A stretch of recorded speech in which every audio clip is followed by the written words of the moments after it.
Hello, good morning. My name is Sonali Gahlot. I am working as assistant professor in the Ajay Kumar Engineering College, Ghaziabad.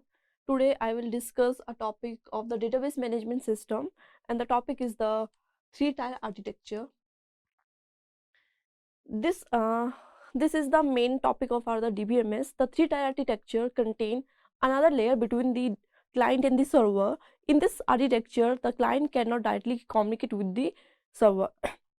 These applications on the client end interact with an application server which further communicate with the database system, and user has no idea about the existence of the database beyond the application servers, and the database also has no idea about any the other layer beyond the application. This three-tier architecture is used in case of a very large application.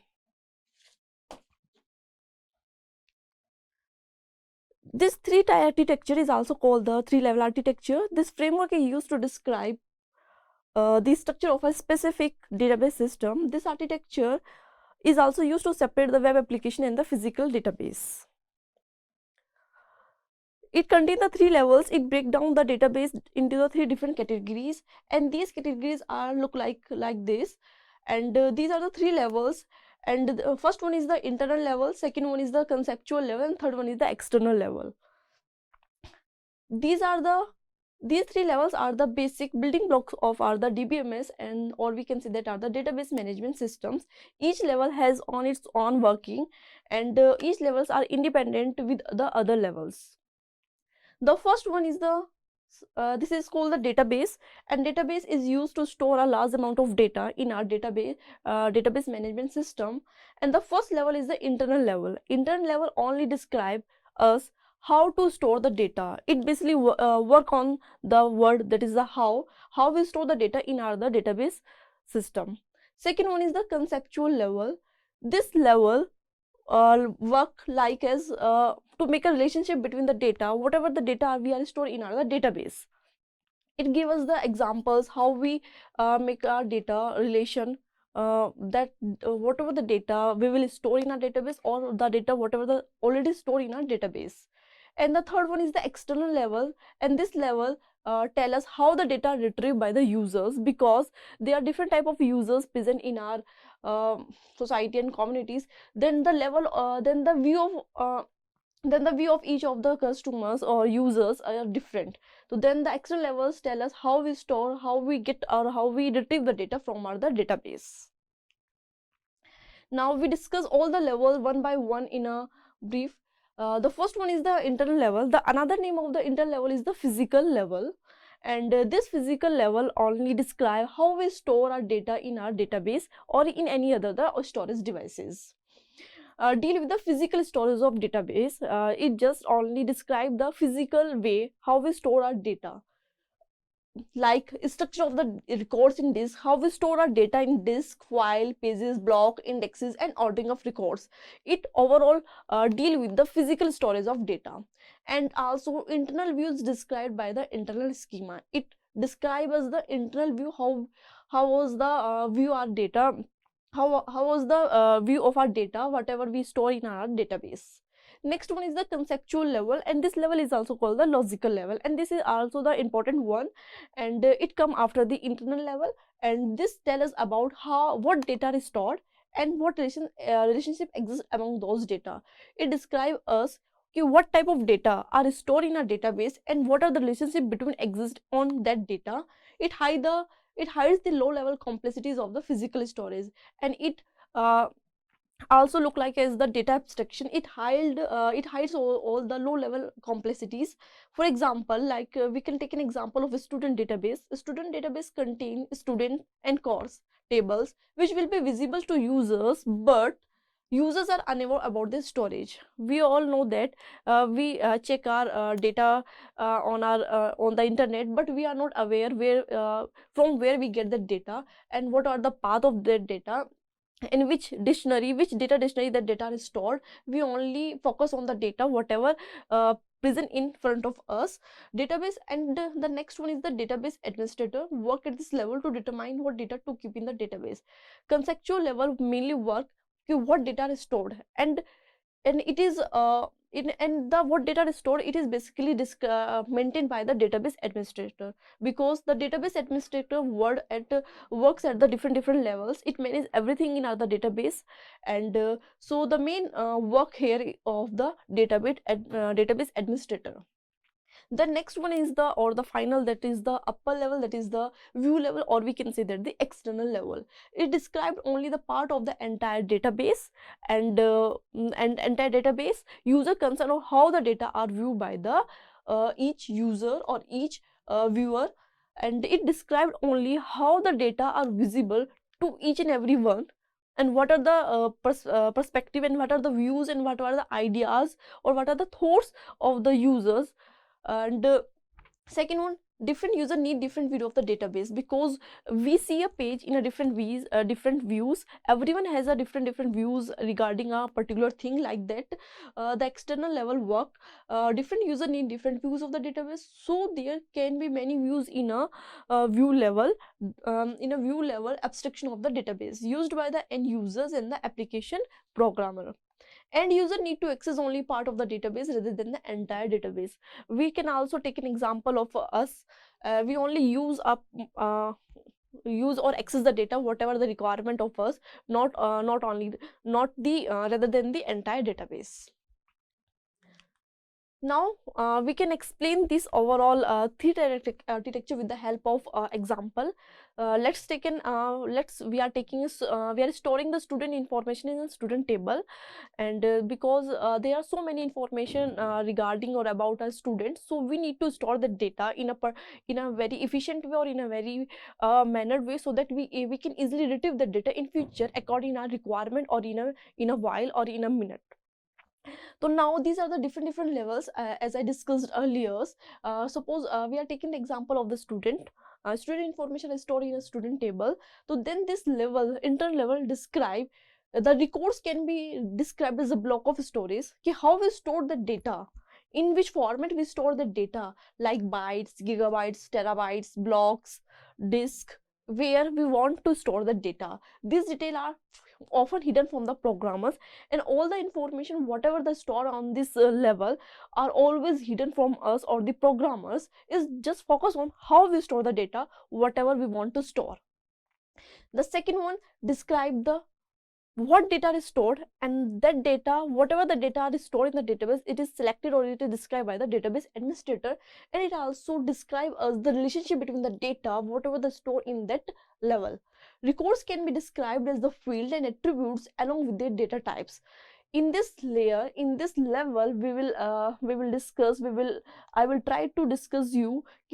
We also describe what data we are storing in the database, along with that their data types, what are the relationship exist between the data, and it also manages the logically implementation of the data, whatever the data we are stored in our database, or whatever the data we will be stored in our database. Programmers generally work at this level, and in this level mostly the programmer can work. And now next one is the external level, that is the user level, and the user just interact with the system with the help of GUI. Users are not aware how and what are the data is stored. As we are also taking example of us, we are not aware how and what are the data stored in our server, in a data dictionary. We just only focus the data, whatever the data of our requirement, we just focus only on that data. We are not aware about that, how the data is stored, and where the data is stored in servers, who can manage that data, and who will manage that data. I'm not aware all about of that. Next topic is the database abstraction in the database, DBMS, and the database system are made up of the complex data structure. As we all know that the database systems is made up of a complex data structures, because data structure is just a part, or we can say is a buffer from where we can store our data, and it is the main part so that we can store our data. To ease the user interaction with the database, the developer hide the internal irrelevant detail from the user. So the next point come in this, so that we can easily access our data, we can easily retrieve our data from the database. The developer, the programmers hide all the irrelevant detail from the users. Like we can take an example, suppose we are making any app, anything else, we a programmer can a programmer do a lot of coding for making that app, but we can hide all the coding from the customers or from the users only use this app with the ease and get the benefit of that app, but the users or the developer or the user or the customers are not aware about that programming, how the programmer do that programming, or how the programmers do the efforts to make that app. So so this concept is based on that fact. To ease the user interaction with the database, the developers hide the internal irrelevant details from the users.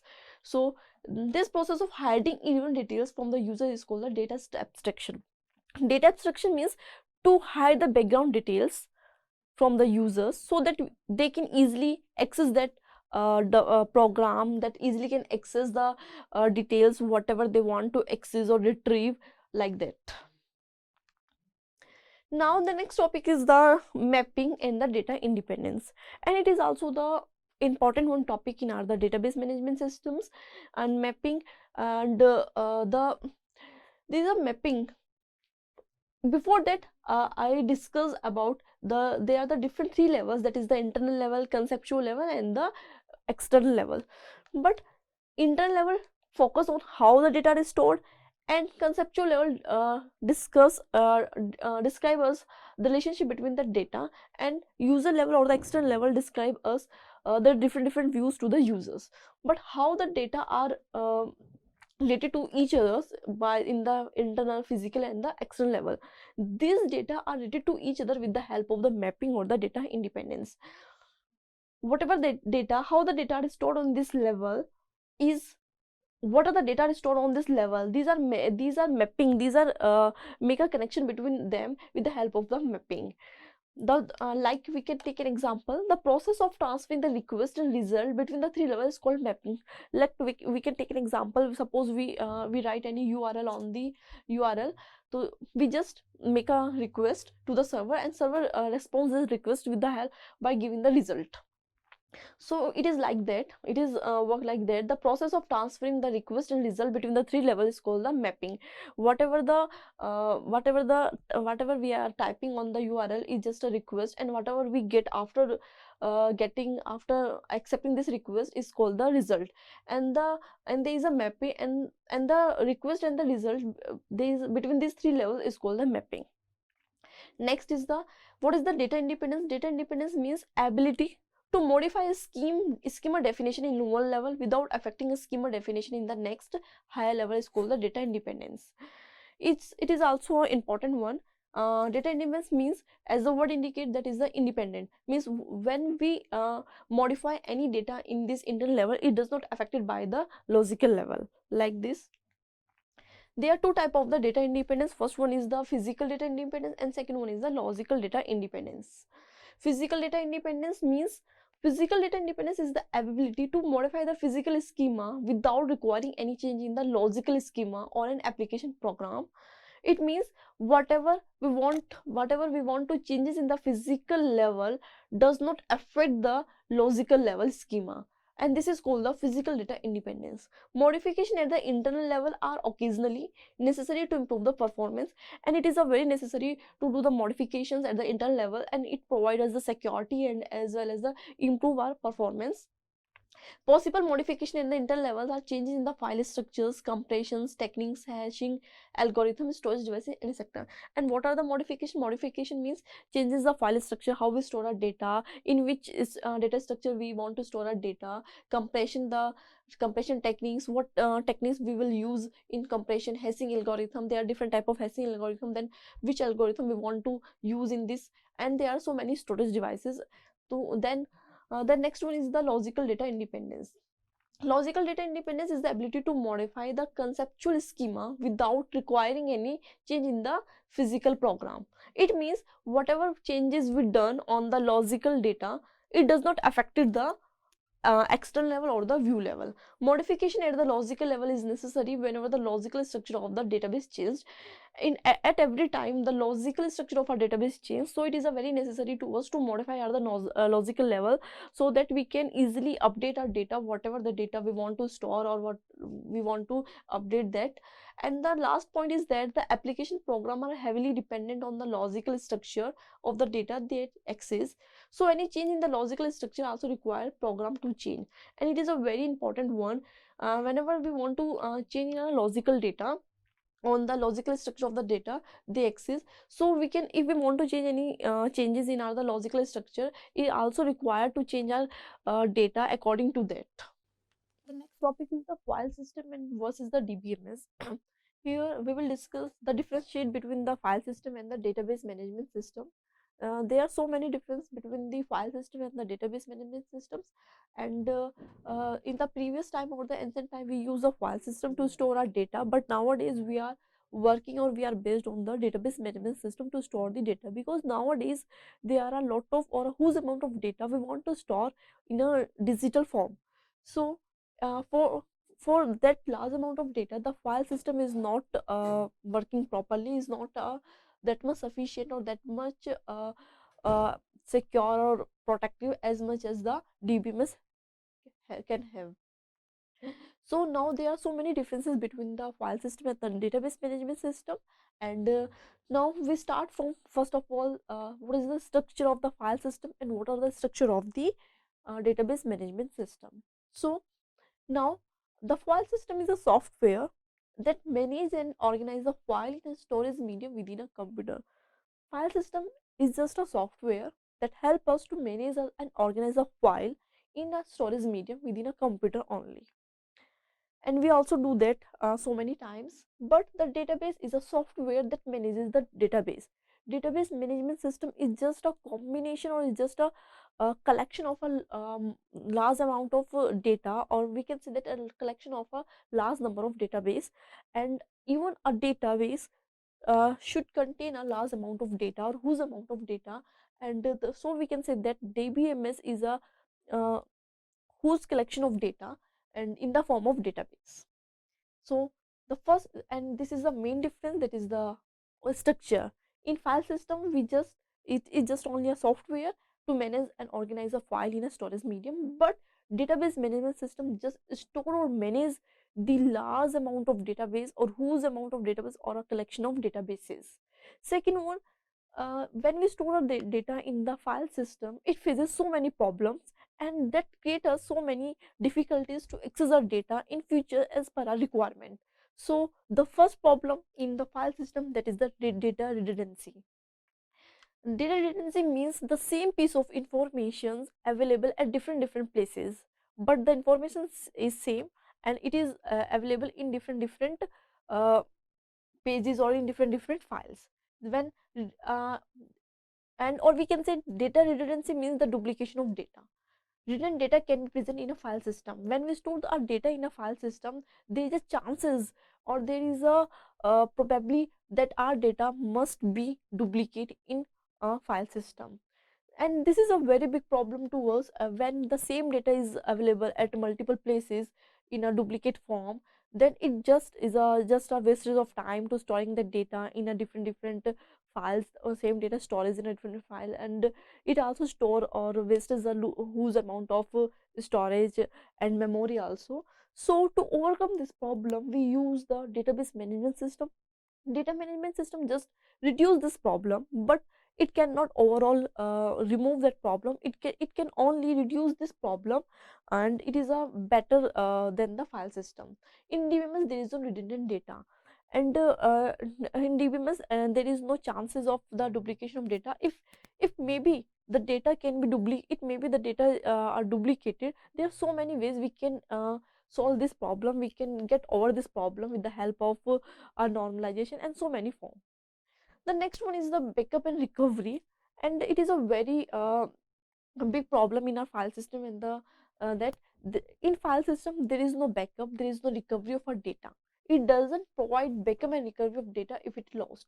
If once our data is lost, we can never recover that data at any cost, and if even if that data is important to us or not.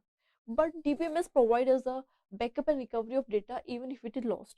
Even if we can lost our data in a hurry or in a by chance, but with the help of the DBMS we can recover that data easily and or provide a backup the data. That next one is the query processing.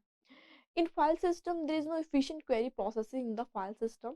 File system has no query processing format, but in DBMS, the efficient query process is there. The DBMS. DBMS is just a collection of softwares that help us to solve our problem with the help of query processing. Whatever we want to retrieve our data, we can retrieve in the form of query in our database management system. But in a file system, there is no query purpose, and it is a very difficult us to retrieve our data in the file format. But with the help of the database management system, with the help of the query processing, we can process our query and we can easily retrieve our data according to our requirement. The next one is the consistency, and this is the most important one. And as we know that consistency is a very important or necessary concept in our day-to-day life, and it means there is a less data consistency in the file system. In file system there is no consistent data, there is no consistent data because the same data, the same piece of data is available at different format in a file system, and it help us and it create us a problem how we retrieve the data.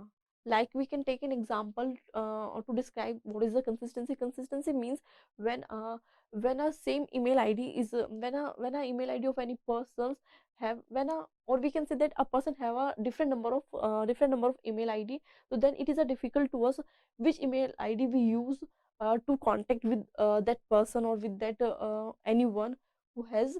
But the DBMS has this concept of consistency, and it helps us to maintain the consistency of our data, and with the help of we can retrieve our data in a very efficient manner. There is a more data consistency because of the process of normalization. In DBMS there is a concept that is a normalization, and normalization help us to maintain the consistency of our data, and it is the most important one or we can say that is a basic building block of the database management system, that is the normalization.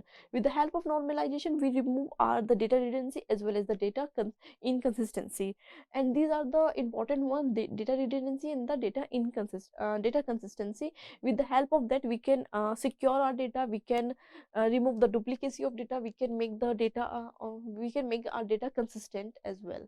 Next one is the complexity, and complexity, it is a less complex as compared to the DBMS.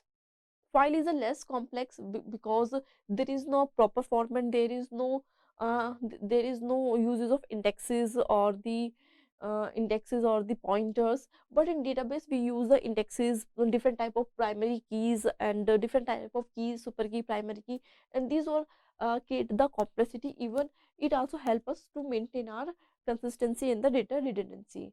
In DBMS it has the more complexity in handling the compared to the file system. The data, whatever the data present in the database management system, it has more complexity because the DBMS contain a large amount of data as compared to the file system. Next one is the security constant. File system provides us the less security in comparison to the DBMS. The basic disadvantage, or we can say that the disadvantage of the file system is that the security constant, they have no any constant on the file system, so that we can secure our data or we can provide the security to our data, whatever the data is present in the file system. But the DBMS has more security mechanism as compared to the file system. In our DBMS there are so many constant, and so with the help of that constant we can maintain the consistency, maintain the data redundancy, and even we can maintain our data safe and secure as comparison to the file system. Next one is the cost. The file system, it is a less expensive than the DBMS because it is a less expensive because in file system there is no security constant, it has less complex, there is no consistency in the file system, there is no query processing, there is no backup and recovery, and there is no also the data redundancy. So the cost of the file system is a very less, or we can say that it is a very cheaper as compared to the database management system. But database management system all contain all the concept, that is the data, it remove the data redundancy, it contain the backup and recovery, query process, consistency of data, complexity. So with the help of that data, it has a completely higher cost than a file system. The cost of the database management system is higher than the file system.